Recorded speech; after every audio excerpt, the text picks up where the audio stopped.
at the Pentagon and previously at the CIA, and former NBC News Tel Aviv bureau chief, veteran Israeli correspondent Martin Fletcher. It's so good to have you both. Jeremy, let me ask you about the troop buildup. The 360,000 reserves that were called into duty, so many of them on the southern border.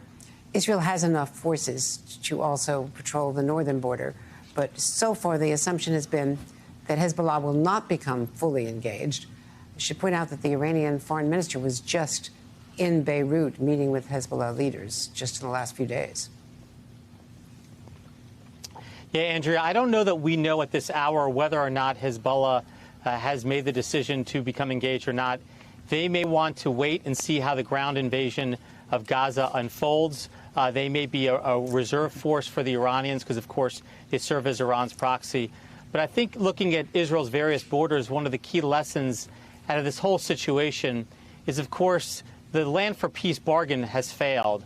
I mean, Israel obviously withdrew from Gaza in 2005, and essentially they've gotten rocket attacks every other year, and now this horrific terrorist invasion of their own country, the slaughter of their own civilians. But also in the north, I think it's important to note that Israel withdrew. They had been up towards the Litani River after the 1982 Lebanon War. They withdrew back down to the previous borderline, and Hezbollah has moved in, and they obviously have 200,000 rocket pieces. So, you know, the long-term strategic issue facing Israel and the Palestinians is really this intractable situation, which is if Israel were to contemplate further territorial compromise or withdrawal from the West Bank, which is, of course, where most Palestinians live, I think the Israeli people will be so concerned that they'd be yielding ground to terrorists that I think, for the time being, that's a non-starter. And, Martin, you have seen this before for over decades in Israel, in the region. But this is different. The Hamas attack was proportionally different. It has reached the soul, the fiber of the Israeli people, the failure of their military for the first time, failing, and being caught by surprise. Talk to me about the resolve that Israel has for this ground invasion and the very explicit caution from Tony Blinken again today, as he did in Tel Aviv yesterday, to be careful as much as they can, while fully embracing the need to respond, to be careful about trying to limit civilian casualties. I think Israel obviously wants to limit civilian casualties as much as they can, but in this case, probably they can't, and that's the bottom line.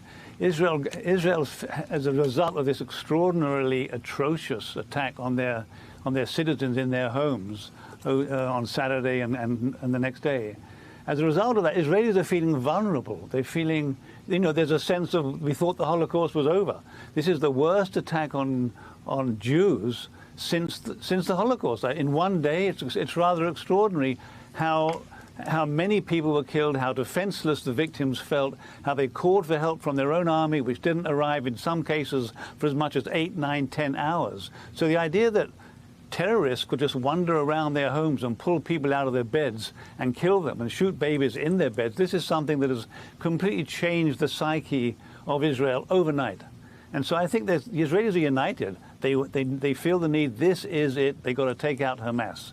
Now, what that really means in practice, we don't know, because the ground invasion, destroying Hamas, if they could even do that. OK, so what next? Israel got out of Gaza in 2006 because they didn't want to be there. They couldn't really handle it. They don't want to go there again.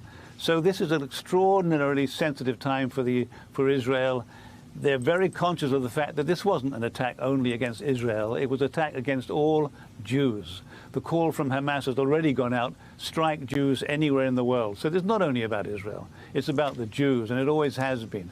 And let me just add one thing, if I may, about the question of Hezbollah in Lebanon, Andrea. Please. For Israel, Hezbollah equals Lebanon. We're talking about Hezbollah, a very strong paramilitary group that is backed by and financed and armed and trained by Iran, a proxy army for Iran. But they're more than that. Hezbollah is part of the government of Lebanon. There's a big Hezbollah influence in the army of Lebanon.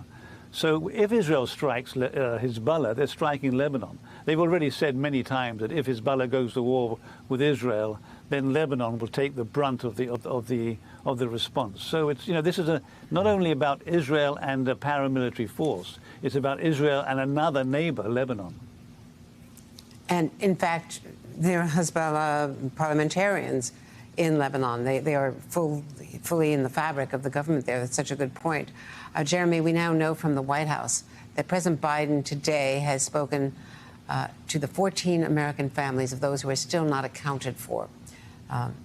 He met with them as well as with State Department official and Jake Sullivan, of course, his national security advisor. Similarly to the in-person meeting that Secretary Blinken had yesterday with some families.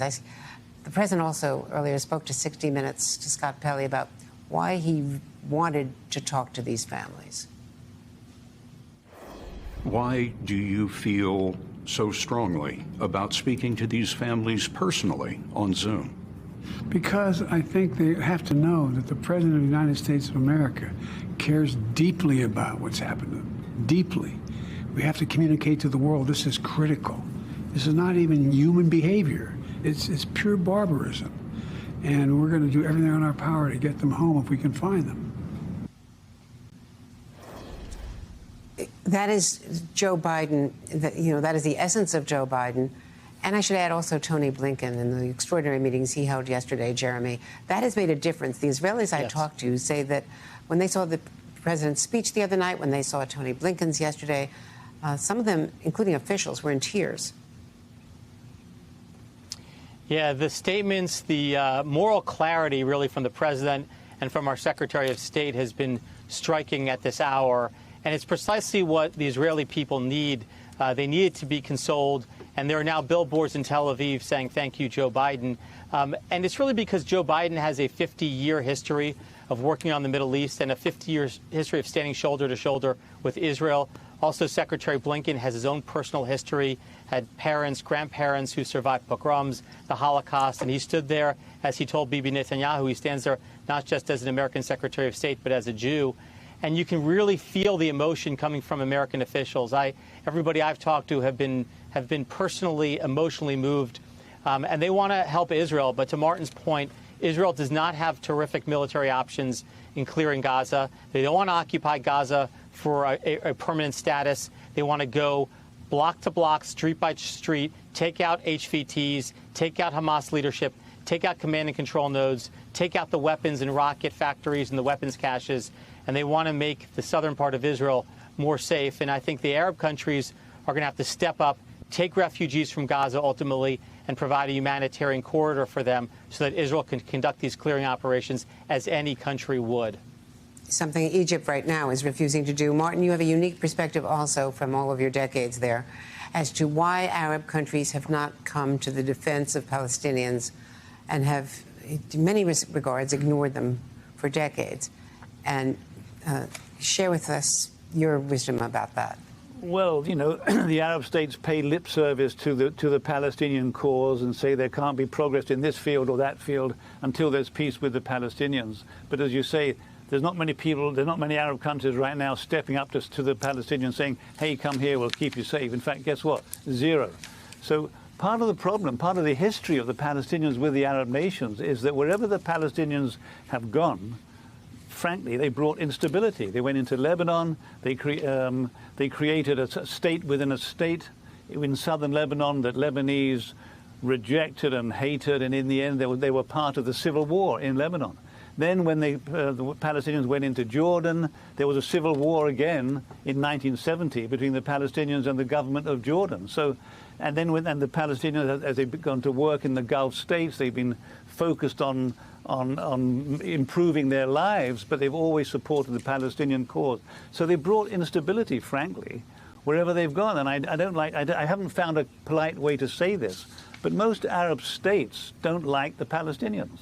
The Palestinian street, the famous Palestinian street, is always in favor of the Palestinians, demonstrating in favor of the Palestinians. And today, the day of what they call the day of rage, the day of anger that Hamas called for around the world, it was mostly in the Arab states that people came out in support of the Palestinians. But the governments, the reality is, they're not giving them money, they're not giving them food or medicine, they're not giving them shelter.